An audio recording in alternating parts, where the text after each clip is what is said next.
বাবা এইদিকে আসো। এ বাবা, আমি আসতে পারবো না, তোমার যদি কোনো কাজ থাকে তোমার সৎ ছেলেকে দিয়ে করিয়ে নিও। এ ভাই, তোর বাবার কথা তুই শুনোস না কেন? ভাই, উনি তো আমার সৎ বাবা। মায়ের যখন বিয়ে হয়েছিল তখন আমার বয়স 3 বছর। আমাকে না সৎ ছেলেকে বেশি ভালোবাসেন। ভাই, তুই ঠিক বলেছিস, তোকে না তার সৎ ছেলেকেই বেশি ভালোবাসে। বাদ দে, চল আমরা কোথাও থেকে ঘুরে আসি।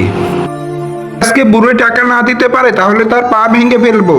তা তুই তোর বাবার থেকে 50,000 টাকা পাই, তুই যদি নিয়ে না দিস তাহলে তোর বাবাকে মেরে ফেলবো।